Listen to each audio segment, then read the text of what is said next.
you wanted the best, you've got the best podcast, the hottest podcast in the world. The Chris Voss Show, the preeminent podcast with guests so smart you may experience serious brain bleed. The CEOs, authors, thought leaders, visionaries, and motivators. Get ready. Strap yourself in. Keep your hands, arms, and legs inside the vehicle at all times, because you're about to go on a monster education roller coaster with your brain. Now, here's your host, Chris Voss. Hi, folks. It's Voss here from the ChrisVossShow.com. Ladies and gentlemen, when the shrill lady sings it, that makes it official. You're on the Chris Voss Show. Welcome to the big show. As always, my friends and family. Be sure to refer the show to your family, friends, and relatives, or, we might have to increase your taxes. I don't know what that means. I'm just making it up. Go to goodreads.com/Chris Voss, LinkedIn.com/Chris Voss. Not all the jokes are funny on the Chris Voss Show, folks. That's how comedy works.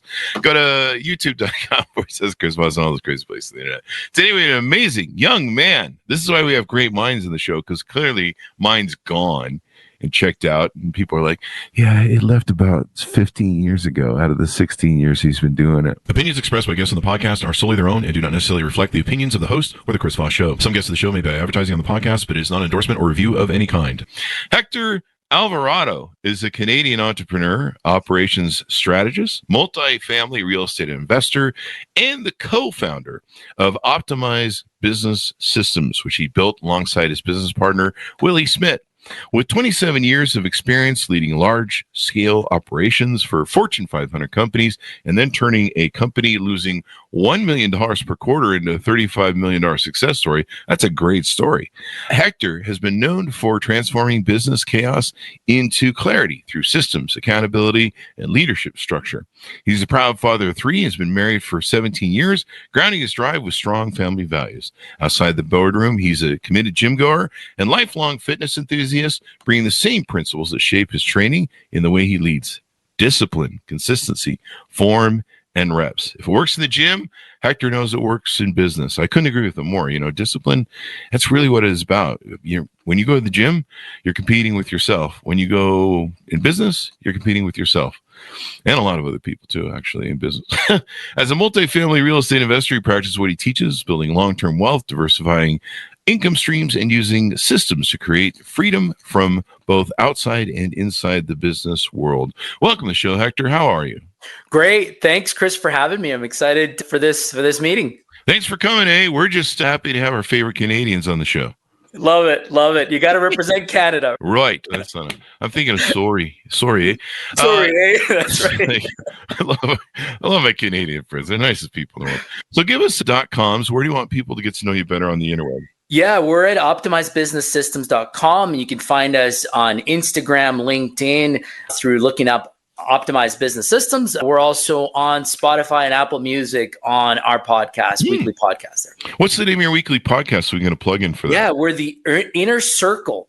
The Inner Circle podcast. The Inner Circle podcast. So give us a 30,000 overview what you guys do there at OBS. Yeah, at OBS, what our vision and our really reason for being is that we've created a safe space for entrepreneurs and business unit leaders to come share their issues and have that platform to where they can be heard without being criticized, where they can have access to tools, real life tools that will help, once implemented, get all that frustration outside, get them to see clarity again and allow them to have structure in their business, right? What we found is with so many entrepreneurs that are struggling with the day-to-day, they go to business with a vision. And they are excited. They're super geared up to go and take this venture, this deep dive of the business world. But then it sucks you in. And it gets rough. It gets rough real fast, right? You have people issues, you have, cash flow issues, you have customer issues and all that stuff that, isn't so cool and isn't so fun and is draining and it freaking sucks. But here's the thing is a lot of these entrepreneurs and leaders, they don't have an outlet. And they go to their spouse or they go to the bottle and that's where they can vent. But with our community, we have the opportunity to vent without being judged, to have realignment and clarity, and the tools to get you going, to get you re-engaged and re-excited about your business, because we get you winning again. Get me winning again. I like that winning part. That's my favorite part, the winning part. You bring up a good point. One of the problems I used to have when I came up in the 90s being an entrepreneur was there was no one to turn to. I mean, about the only person you could turn to if you wanted business advice and help was to pay for an attorney or a retainer. Right. It's quite expensive when you're doing a startup. I mean, our first company was $2,000. We turned into a multi-millionaire company. And the year and a half later, $4,000, we turned into a multi-millionaire company. But there was not a lot of people to help us. And if you, like I said, if you want an attorney, you could do that. I tried to get other entrepreneurs to join up, but, we didn't quite have the internet fully turned on by that point, or no, I don't think we had computers quite yet. We were starting to use the laptop for invoices, but there just wasn't this community like you guys have built here.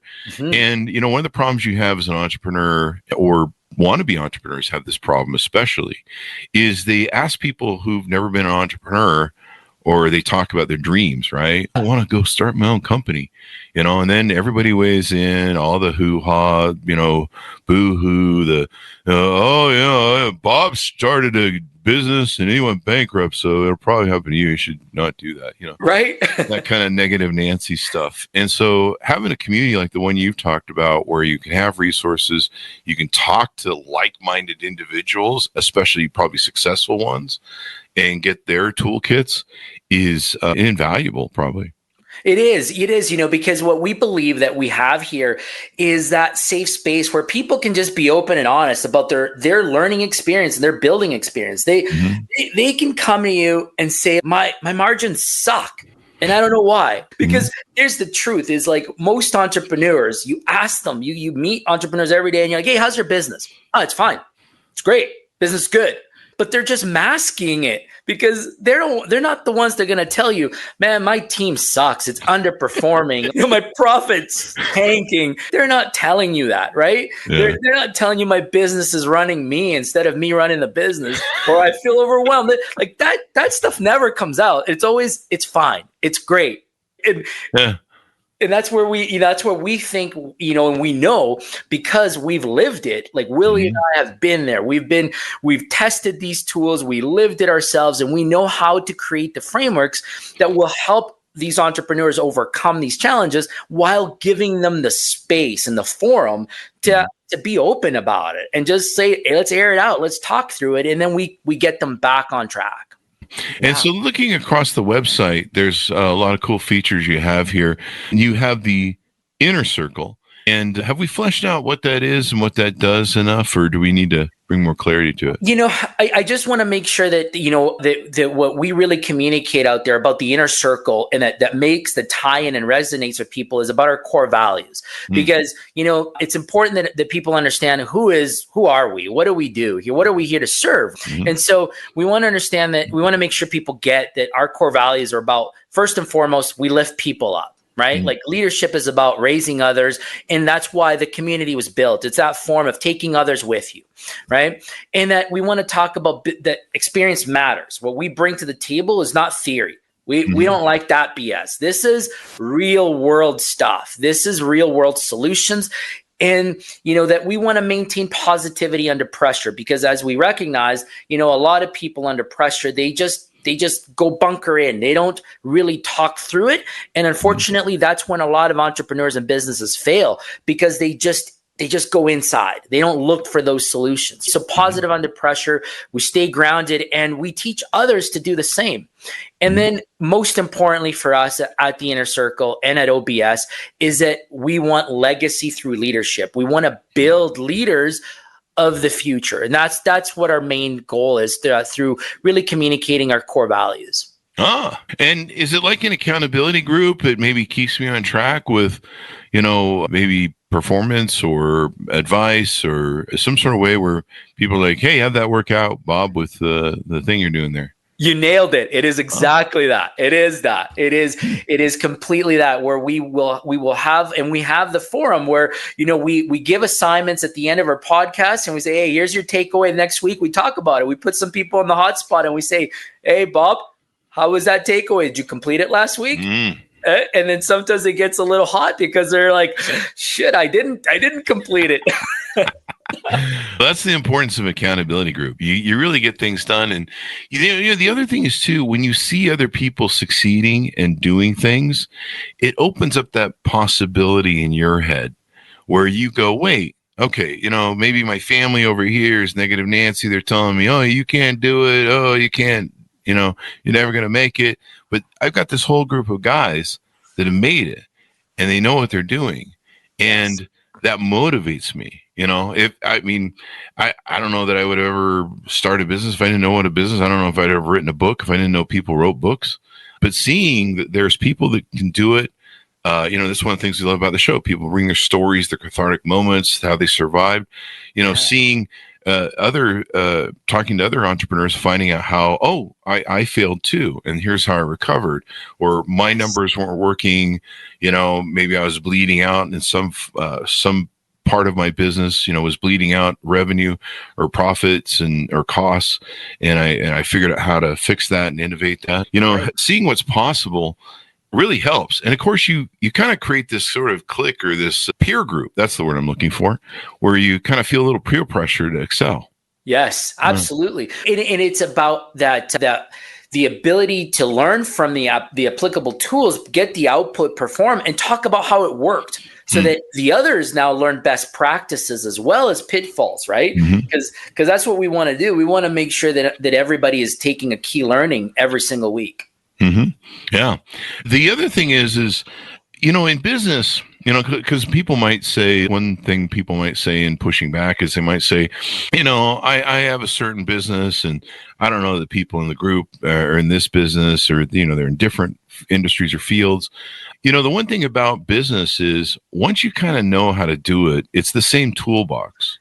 Whether it's a widget that's a service or widget that's a product or a piece of steel or a piece of a coaching manual or coaching workshop or something, it's still a widget. And the process of business, the business of business, can you call it that? What do you do, Chris? I'm involved in the business of business. Anyway, I think I start a new podcast, a new shirt. But the process of it is pretty routine. Like I've created so many companies, I could do it in my sleep.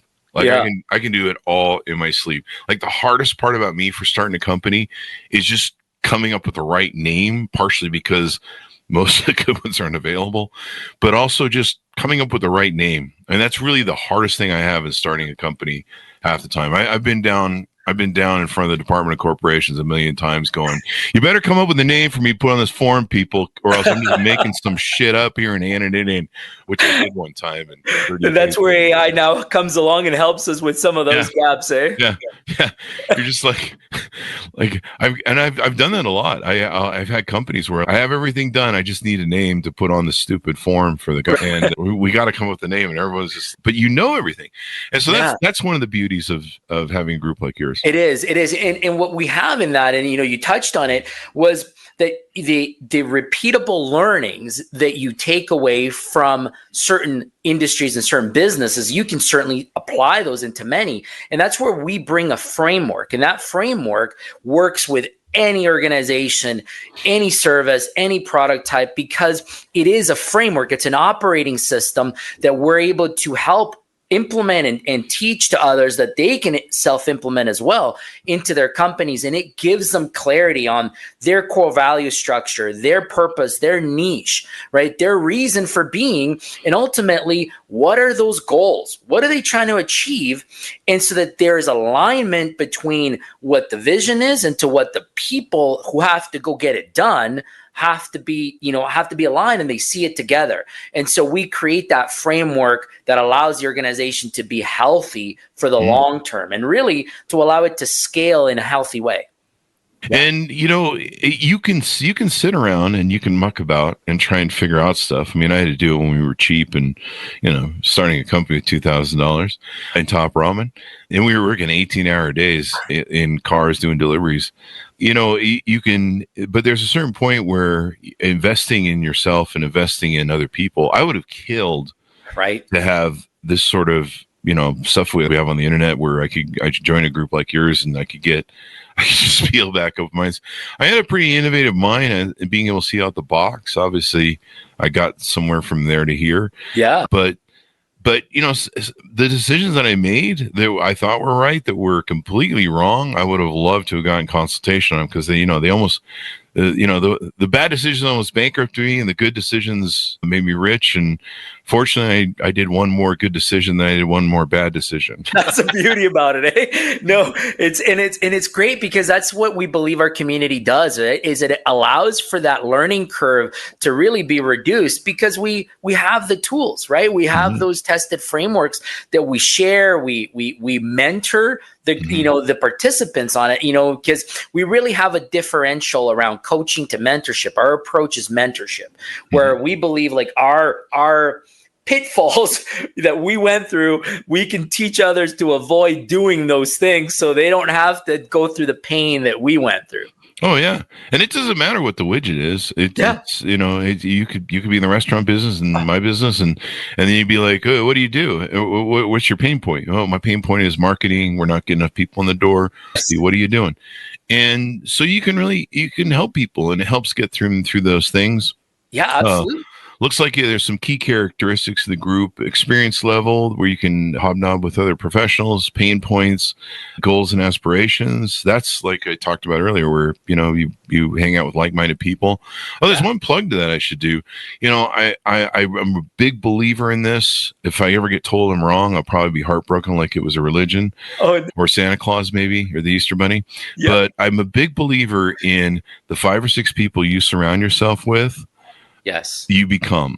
Absolutely. And if you're not surrounding yourself with 5 or 6 good entrepreneurs as an entrepreneur, roll the dice, I suppose. I don't know. No, but, you hit it. And that's exactly it, right? Like I was always of the mindset that if I'm the smartest guy in the room, I got to get into a new room. Yeah. Yeah. You know what I mean? Because you're not scaling, you're not learning, right? And so our community offers that opportunity to learn and grow. You're in a room with people that may be facing the same issues as you, or maybe learned already from them, but you're there to learn from each other's, experience and skill set and trials and tribulations. And of course, we are there to facilitate those conversations and bring you the tools that'll help you get that alignment and get you, like I said earlier, get those wins. Because we know what it goes through. We know how painful it can be to not be able to make your pay run, right? Like that sucks. Not making your payroll sucks. So you go over demographics and mindset. Mindset's a big important part of being an entrepreneur. It is. The challenge. One of the challenges of being an entrepreneur is you live it 24/7. I mean, right. I used to have dreams every night of what I was going to do the next day, my meetings, who I was going to fire. It was relentless to the point that I was just like, please, can I just think of Bo Derek on the beach, running down the beach, that famous bikini shot. Can I just get a girl for a change in these dreams? And it was just every night was business, and you just live it. I mean, morning, noon, and night. There is no 5 o'clock checkout. No, when you own a company. No, and so having the right mindset is real important. It is. Yeah. It's having that mindset and being coachable, being adaptable. And that's all part of that community. It's where you can come in and like I've said, like you can learn from others, but it's not just about being coachable. It's also about being open to feedback. A lot of us entrepreneurs and business leaders, we are very prideful.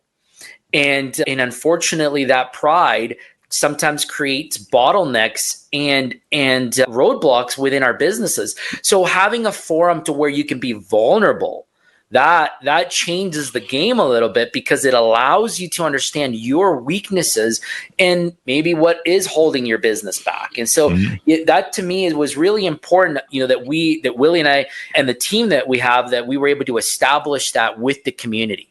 Mm-hmm. And sometimes it just takes that one thing. I mean, sometimes you can have it's like I always equate it to being like a safe.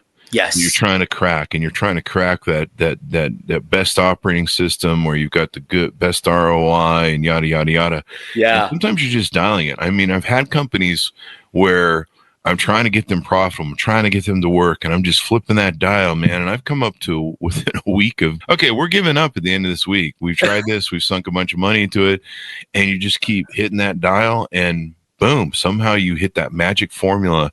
The lights go on, and you're like, damn, we found it. And when you do, like everything, it's like the machine starts running and you're like, yeah, it's going to work. Yeah. And that's the beauty about what we've done, because, you know, as you're talking about like finding the dial and turning that knob and hoping you click, well, we just look to our Rolodex of already true tested tools. And we're like, oh yeah, we've seen that problem before. Here it is. Let's try this one because we did it before. Right. And so that's sort of the methodology of what our toolbox brings, you know, from a value perspective to our members. Mm-hmm. Now, I see there's an ebook offering on your website. Do you want to tell us about that? Yeah, we're not quite there yet. That's still under development. Okay. Yeah. All right. I'm gonna click it and then see what happens. Yeah, the doers wake up call. So now there was 2 different, I believe, communities you have on your website. We talked about pre-show. Tell us about both those. Yeah, certainly. So the Inner Circle community is our current platform where, you know, those entrepreneurs, young entrepreneurs and business unit leaders can come in, they can have that safe space, they can learn through tested tools. And then we have what we're just launching. We're super excited to launch this in a couple of weeks. It goes live. And this is the Compass Framework community. And what the Compass is that this is the structure. This is the ability to go plug and play business out of a box that you can say, here's how I'm going to operate my business. It's your operating system for your business. And we are able to help you create your vision, you know, your long-term goals and the culture that really will help you run and operate your business. And so we have the different pillars that will establish the success for that community. And that's what we're excited to launch with the Compass Group.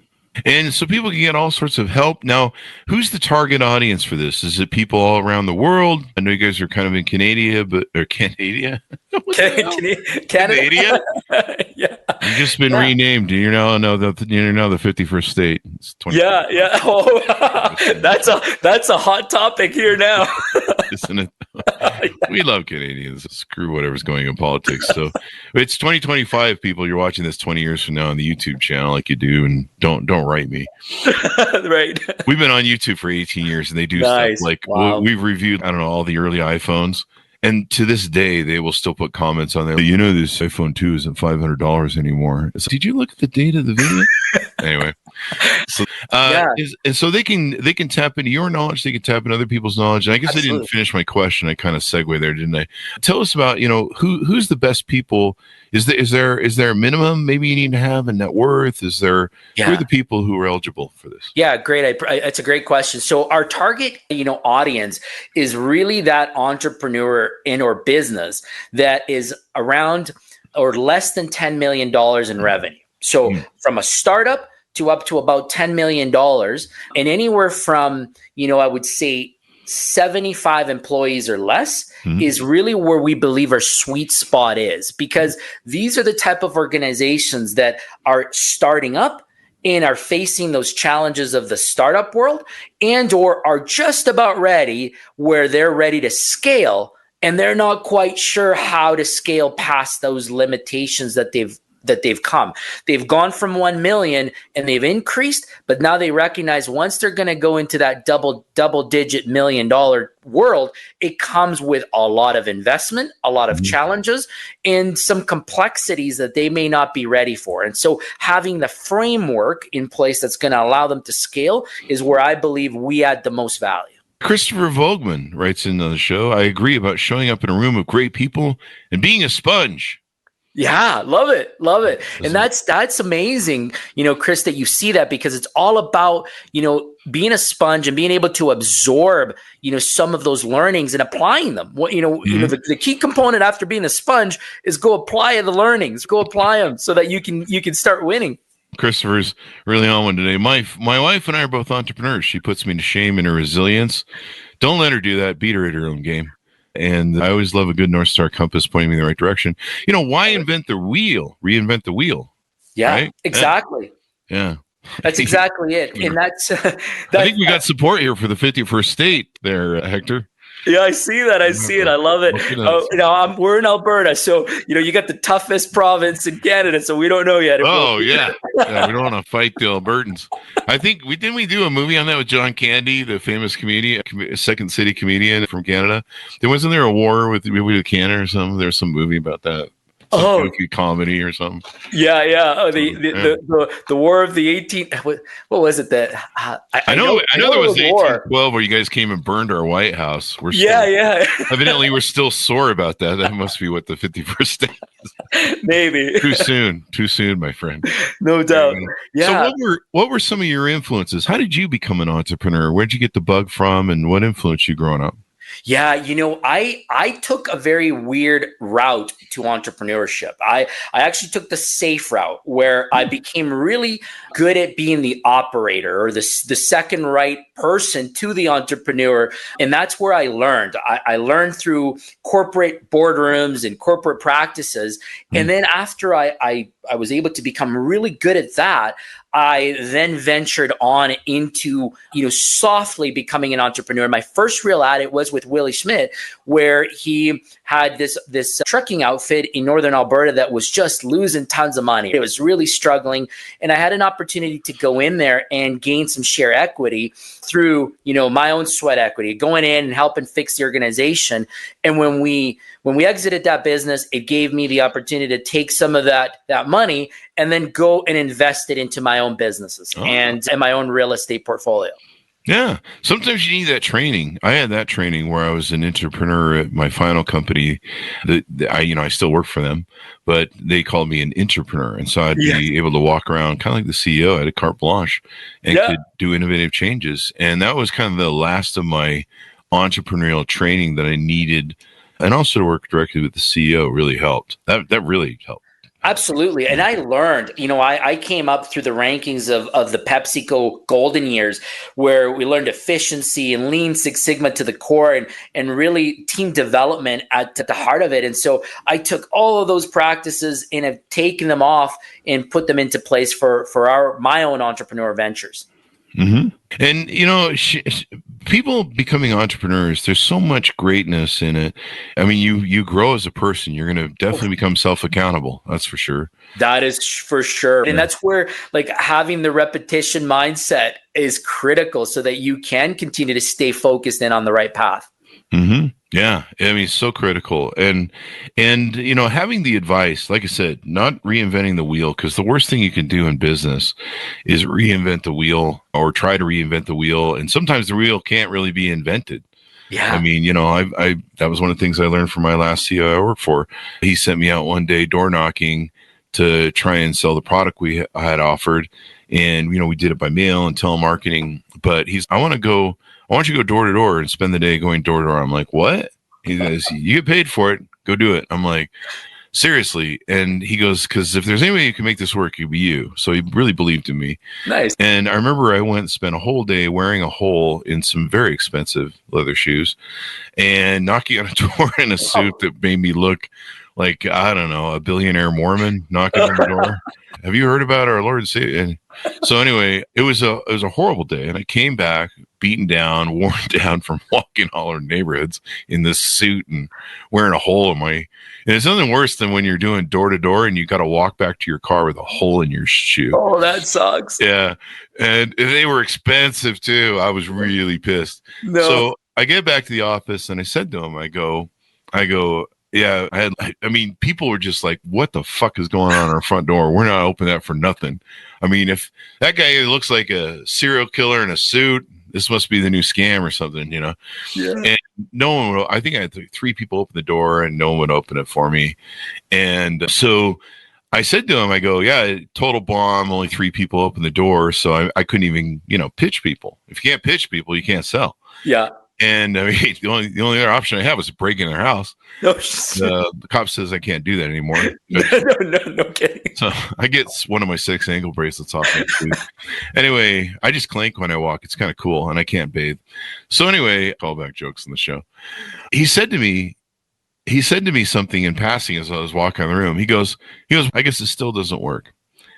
And I was at the door leaving, and my brain went, what the fuck did he just say? And I turned around and I go, what did you just say? It still doesn't work? And he goes, yeah, we tried this 2 or 3 years ago, and then some few years before that, and it bombed horrendously. We wanted to see that it still didn't work. Wow. And I asked him, I go, what the fuck? You sent me out, you ruined a great pair of shoes, and worked my ass off, and you knew it wasn't going to work? He goes, Chris, I believe in you. If there was one guy who I thought could make it work, it would be you. But you can't even make people open the door. That's fine. He goes, so we checked to make sure it still doesn't work. There are times where technology or, markets change where something doesn't work and then suddenly it will work. Mm-hmm. And he goes, and you just confirmed it for us. And so he taught me what I call the crazy Ivan. It's taken from the Hunt for Red October, where sometimes it's good to turn the ship around and check your six. Yeah. Yeah. And see if you're operating in reality or for whatever. But at first it took me a while to get over being pissed at him. I might still be pissed, but it was a great lesson because, like I mentioned earlier, sometimes you try and invent the widget and the widget just doesn't need to be invented. Yeah. Sometimes it just needs to be innovated or modified. Like I remember when I used to look at paper clips and be like, somebody's got that paperclip thing down. I mean, there's just no way to make this invention any better. And then I started seeing Staples and stuff, all these different ridged paper clips, and then painted paper clips, all sorts of different colors, polka dot paper, and then there was like somebody invented this weird plastic thing that is better than a paper clip. And, and so there's always ways to improve, but sometimes the improvement isn't making a new widget. It's just innovating it. It's innovative, tweaking it, right? It's finding what is relatable now. Right. And, and again, I tie it back to having the forum of where you could do that in that safe space, right? You were made to go walk. You could have sent some shoes if I was in your forum. Yeah, exactly. Right. That owner or unit leader could have gone into the forum and been like, hey, we're thinking about doing this. Anybody else try it lately? And, may have saved your shoes and your feet. But yeah. That or one of the other guys could be like, yeah, he's just setting you up, man. He's just playing you. Just lie and say it didn't work because it's not going to work. Save your shoes. Exactly. But no, I mean, a lot of people do that. One of the things we used to do when we got really successful was we would loan out money and we'd put up ads in the paper to give loans to businesses that were struggling. And of course, we used them to cherry pick what we wanted and see if it would fold in our empire of companies. And it was just amazing what people would give you. I mean, they just send over their P&Ls and everything else no one ever send you. And they tell you all their horror stories. But a lot of times it was 9 times out of 10, 99% of the time, it was a guy who had started a company either with some money, so he would burn through it, and his ideas still weren't working, or maybe they got it to work for a month or two or a short while before the market changed or whatever. They misstyled the combo and suddenly it didn't work anymore. But they would ride it into the wall. And by the time they would be reaching me, they would be within a few months of bankruptcy. Yeah. And so I would go there and I'd be like, here, I'll give you a first right of refusal. So that means you need to contact me first when you're ready to sell this. And here's my offer now. And usually it was mostly walking money because I'm like, okay, I'm going to have to fire your whole family who's working here, and I'm going to have to fire you.